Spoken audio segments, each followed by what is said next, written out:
नगर से खबर है, जहां थाना सम्मनपुर क्षेत्र अंतर्गत कटघर कमाल निवासी मोहम्मद हासिम ने अपने शिकायती पत्र में लिखा है कि विपक्ष मोहम्मद हसन उर्फ जुर्रत पुत्र हुसैन मोहम्मद इरफान पुत्र जाने आलम तालाब और घूर गड्ढे संख्या 6 की जमीन अपनी दबंगई के बल पर कब्जा कर रहा है। एसडीएम जलालपुर के आदेश के बावजूद स्थानीय पुलिस कोई कार्रवाई नहीं कर रही है, इस तरह के आरोप लगाए हैं। नमस्कार, मैं गणेश मौर्य, आप देख रहे हैं न्यूज़ 9 नेटवर्क। एक तरफ उत्तर प्रदेश की सरकार भूमाफियों के खिलाफ कार्रवाई कर रही है, लेकिन यहाँ तालाब से लेकर जो भी ज़मीनें, घूर गड्ढा की ज़मीनें कब्जा हो रही है। स्थानीय थाने के संरक्षण में कई बार पुलिस को भी सूचना दी गई, लेकिन पुलिस इस पर कोई भी कार्रवाई नहीं करती है। उधर पीछे तालाब है, हम आपसे कहेंगे कि पीछे तालाब है और ये तालाब की भी भूमि पर भी कब्जा हुआ है, जहाँ मिट्टी पाट दी गई है और यहाँ ऊसर की ज़मीन है। इस ज़मीन पे भी कुछ लोगों ने कब्जा किया है। कई बार शिकायत की गई है, एसडीएम के आदेश का भी पालन नहीं हो पाया है। ना तो हल्का लेखपाल ने पालन किया है, ना तो स्थानीय पुलिस ने। अब इनसे ही पूछ। हैदर मेरा नाम है और ये हमारी खितौनी है। खितौनी पे कब्जा हो गया है। ये ऊसर है, ऊसर पे दीवार उठा दी गई है। नेपाल आए थे, बताए थे यहाँ से आपकी खितौनी है, यहाँ से सट के पूरी ये इधर खितौनी जा रही है। ये सट इधर हमको जोतने बोने नहीं दिया जा रहा है। कुछ दबंग गुंडों ने ये कब्जा कर रहा है। बोला इधर आपकी खितौनी नहीं है, उधर है। मैंने कहा नहीं, हमारे बाप दादा इधर तक बोते थे, ये मेड़ भी बनी हुई है यहाँ, लेकिन नहीं जोतने बोने देते हैं हमें। अब हम मजबूर। हल्का लेखपाल आए हुए थे तो हल्का लेखपाल ने एक पैमाइश की होगी ना जमीन की? नहीं, पैमाइश वहाँ से की है थोड़ा, लेकिन करने नहीं दिया। औरतों ने बहुत चिल्लाना शुरू कर दिया, उनके जितने थे हमारे खिलाफ सब करने नहीं दिए। फीता पकड़ लें, यहाँ से नहीं नापो, वहाँ से नापो। तो नेपाल वो डर के लिए की वजह से चला गया, कैसे चला गया ये नहीं मालूम मेरे को। कल मेरी हल्का लेखपाल से जब बात हुई तो उन्होंने कहा है कि ये ज़मीन पे अवैध कब्जा हो रहा था, इसको रोक दिया गया है। लेकिन रोक दिया गया, रोक के गए वो, लेकिन फिर दोबारा उन्होंने निर्माण किया। रोक के गए और लिखत में भी मेमो बना के गए, मेमो मेरे पास है वो। फिर भी उन्होंने दोबारा दीवार उठा के पूरी उधर की भी उठा दिए, इधर की भी उठा दिए। जी, आपका कहना है कि तालाब की भूमि पे भी कब्जा हुआ है? तालाब की भूमि पे 300 टाली मट्टी गिरी है, जिनका दरखास्त में नाम है। हमने वही तालाब पे 300 टाली मट्टी गिराए हैं। एसडीएम से आपने शिकायत की तो अब तक क्या कार्रवाई हुई? अभी तक कोई कार्रवाई हमारी नहीं हुई है। एसडीएम साहब ने सिर्फ जांच, कानूनी प्रक्रिया रोकने की लिए कहा था, लेकिन यशो ने कोई कार्रवाई नहीं की है। यशो ने और बल्कि बनवा दिया दीवार को। कई बार आप लोगों ने शिकायत की, एसओ से भी शिकायत की? कई बार हमने शिकायत कर चुकी हैं, बहुत दरखास्तें डाल चुकी हैं, लेकिन हमारी गरीब आदमी की कोई नहीं सुना।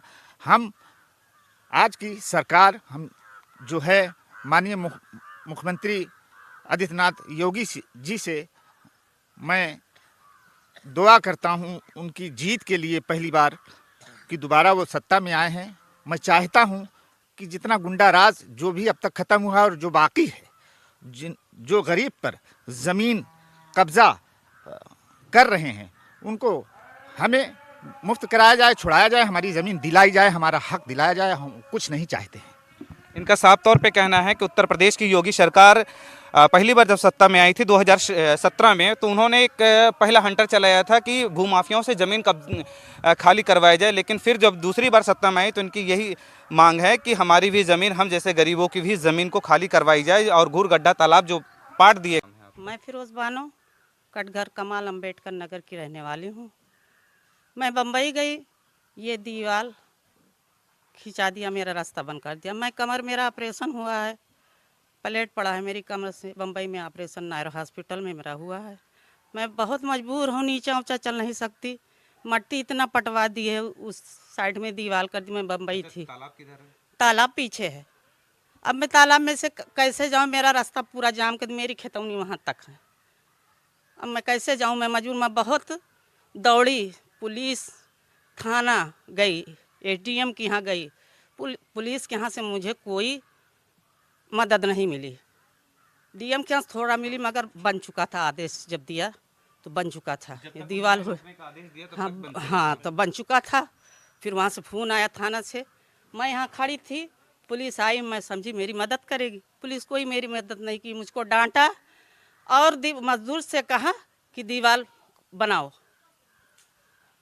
मेरा रास्ता बंद है, मैं कैसे रहूं, कैसे रास्ता जाऊं? ये रास्ता मेरी जगह है, मेरा खेत। रास्ते से आती हैं आप? इस रास्ते से भी यही है? भी दो रास्ता था, ये रास्ता था। देखिए ये मेरे को इतनी सी जगह है, इतनी सी मेरी जगह है, ये ऐसे मैं कैसे निकलूं? पतरे का पर्दा क्यों हूँ, मेरे इतने में ताकत नहीं है। मेरा भाई है, ये ऑपरेशन हार्ट का मरीज है, ऑपरेशन हो चुका। मैं कैसे जाऊँ ये रास्ता, ये बताइए। मैं नीचा ऊंचा भी गिर जाऊँ, मेरे प्लेट में ऊंचा नहीं चढ़ सकती, बस 20-4 अंगुल चढ़ सकती हूँ। ये देखिए मट्टी, ये पेड़ मेरा देखिए, ये खेत है, ये खेत है मेरा, ये मट्टी देखिए उन्होंने पटवाया है, ये देखिए ये मेरा खेत है। मैं मुंह बंद की हूँ, अगर जबान खोलती हूँ तो मार खाऊं, जबान नहीं खोल सकती, मैं चुप। तो क्या लगता है इस सरकार में आपकी सुनवाई हो रही है? हाँ बिल्कुल, योगी जी मेरी सुनवाई करें, मुझे उम्मीद है योगी जी सरकार आए। मैं बहुत खुश हुई क्योंकि इनकी सरकार में गुंडागिरी नहीं होती है। मुझे उम्मीद है, मैं फिरोज बानो योगी की बहन, गरीब मजबूर लाचार बोल रही हूँ। रास्ते के लिए मेरा रास्ता बंद हो रहा है, मेरा पैर कांप रहा है, मैं ज़्यादा बोल भी नहीं सकती, मेरी मदद करें। किसी लोग ने बनवाने नहीं था, यहाँ पेड़ था, मैंने कटवाया कि नहीं बनवा लूं, नहीं बनवाना दिया। अपने हाथ से रस्सी रखा, अपनी हाथ से वहाँ रस्सी रखा इन्होंने, पूरा जबरदस्ती सब पूरे गाँव को मालूम है, पूरे गाँव को मालूम है। इन लोगों के पास पैसा, मैं गरीब हूँ, इन लोगों के पास पैसा है।